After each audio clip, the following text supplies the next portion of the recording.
parents and friends. My name is Pramod Sharma. Our guest today is Bruce Bullock, who is a training specialist at Advanced Utility Systems. I met Bruce a number of years ago. We were both presidents of Toastmaster clubs at the time, and we were involved in training. And then afterwards, I had the opportunity to attend a training session that Bruce held, and I learned a lot of things. We've stayed in touch, and I'm looking forward to our discussion today. We'll be talking about lead measures. It's something I don't know much about, and I think that we'll all benefit a lot by learning. Welcome, Bruce. Oh, thank you very much, Pramod. Okay, what are lead measures? Well, if you have a project or if you have anything that's due, what most people will do, what most project managers will do, they'll make a series of milestones. They'll get the Microsoft project out in Gantt charts. Those are good.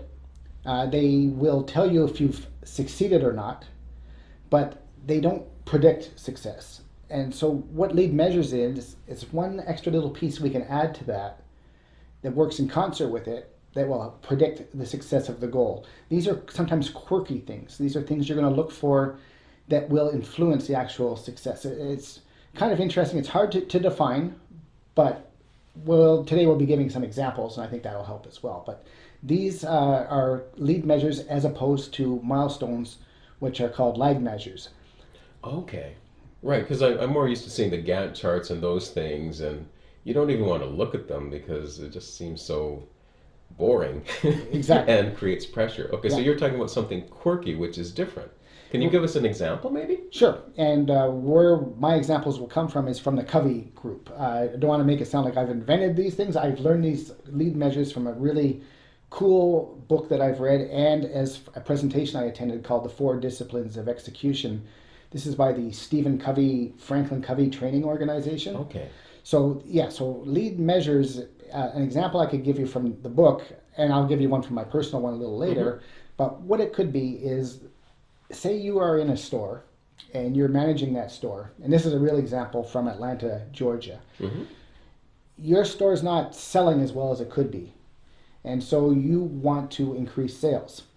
What are you going to do that? And right off the bat, you might start thinking, I'm going to invest in expensive training. I'm going to do other expensive things like upgrade the store. But is there anything else going on that could help you with your goal? So let's say that your goal is just simply to get your sales back up to where they were before. Nothing really amazing. That's just a very simple goal. And so you start looking around your store, and you'll see that there may be somebody that is doing well, a department. And I know you're a big Heath Brothers fan. They talk about the bright spots, yes, positive deviance. So you might find a department, and this is real life. The shoe department was doing very well. So they studied the shoe department, and they couldn't really see much more great skills going on. They weren't better closers, they weren't better salespeople. But what these couple people were doing, especially this one lady, she was bringing out more than one pair of shoes. So if I say I want a size 8 pump, is that what they call them? or size 7 loafer, she'd come out with maybe a bunch of different manufacturers, a bunch of different sizes. She might come back with 4 or 5 examples. Oh, okay. And she was consistently doing that. Person would only ask for one, and there was nothing really else different other than that. So this store in Atlanta, I guess after learning the Covey lead measures, started to think, well, what if we could let's try a bet. Let's try an experiment. We bet if we could get everybody to bring multiple copies of something out, multiple shoes, multiple pants, what would that do? We were going to bet that's going to make sales better. Now, there was other things that happened, but sales did go up. So the lead measure then is something as simple as, I'm going to bring these 4 things out instead of 1. And it's a bet that you make. It's predictive. You're predicting it's going to work, and you can influence it. That's probably one example I could give you of many, but that's the one I like.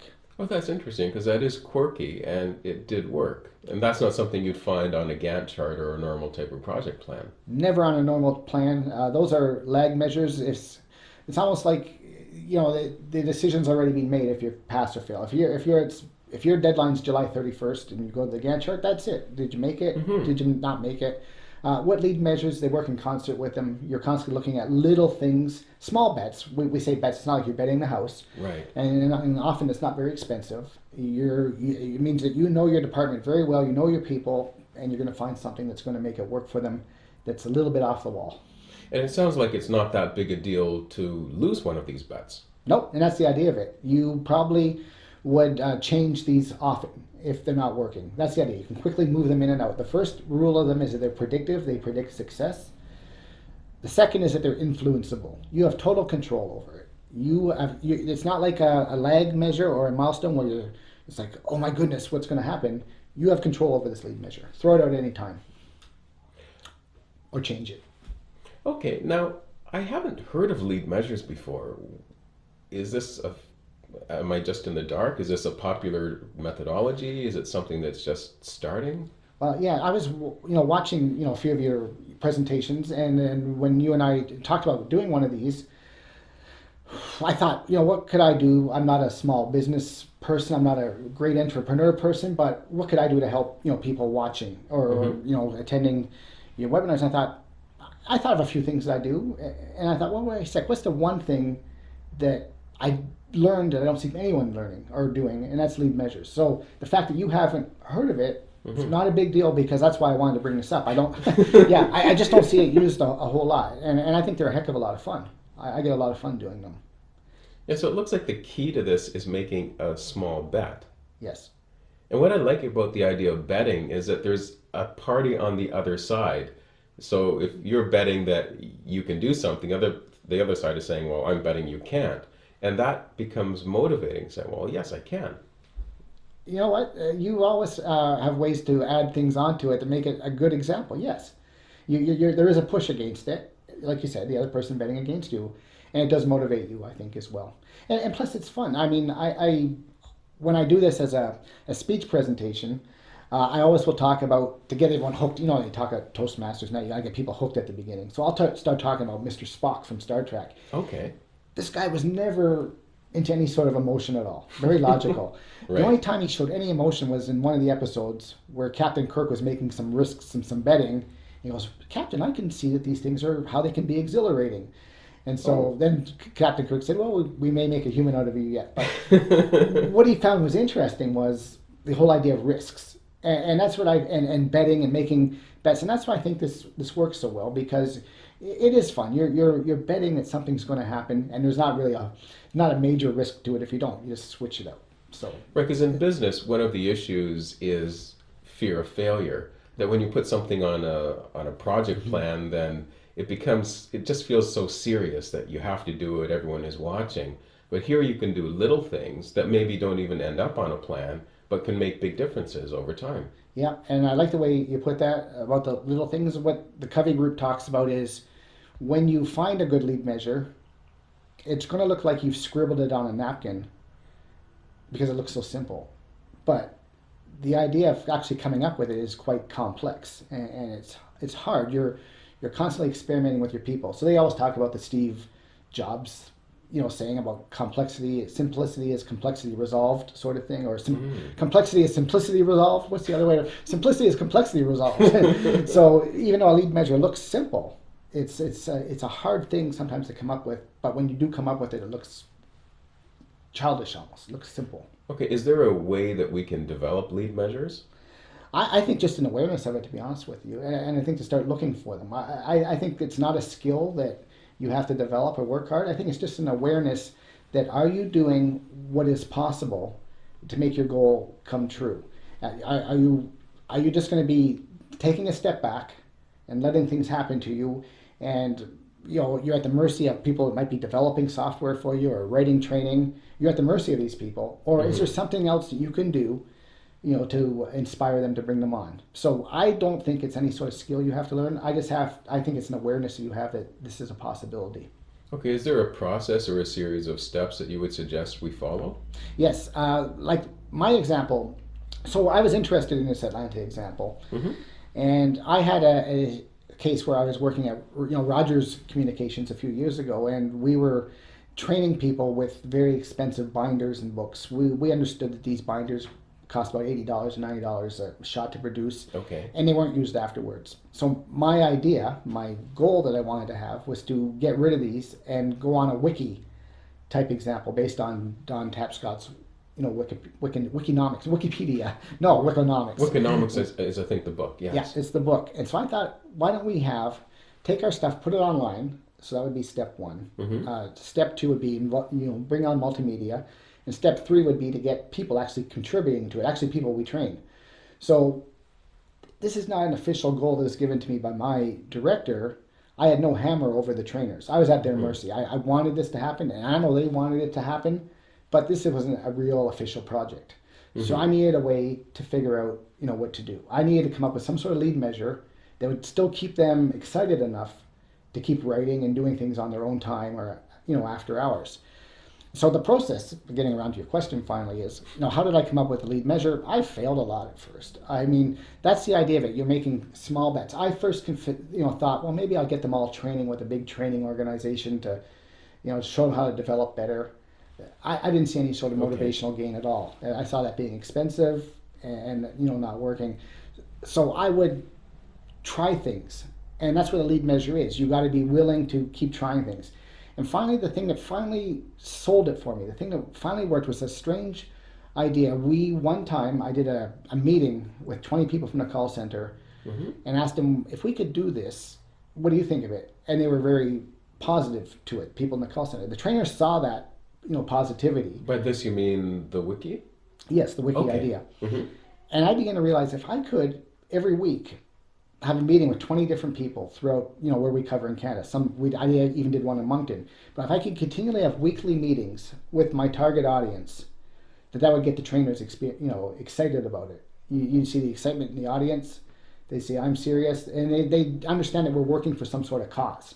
Okay. Right? Because on the surface, it doesn't look like there is a connection between the two. Yeah, I need 15 trainers to create something by January 1st, 2009, and I'm going around visiting Moncton, New Brunswick, for an hour for tea and crumpets or whatever, like the tea we had here.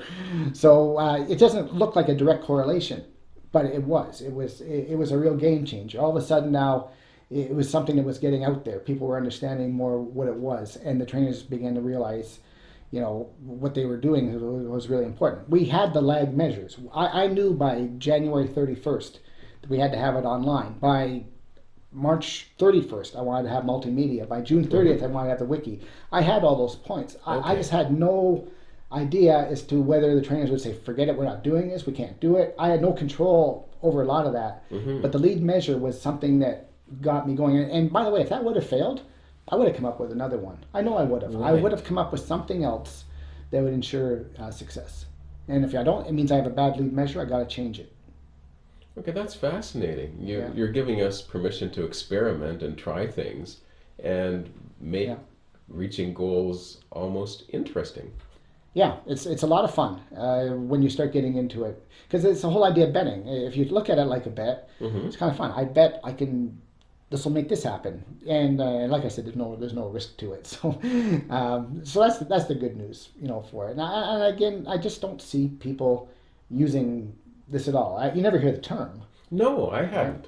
Right? And maybe people do it and they have a different name for it, but this just gives it a bit of legitimacy. This idea that it's called a lead measure and it's an active bet that you're doing. You're being more active and less, waiting for things to happen to you. Less reactive. Yeah, I'm just surprised that we have so many lag measures.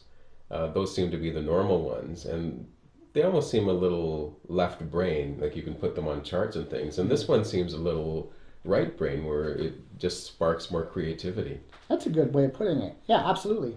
And by saying that the other ones are left-brained, you're still being very cognizant that these are absolutely crucial. You need to have a finish line if you have a goal. If you don't have a finish line, you're in trouble. So the lag measures are perfect finish lines.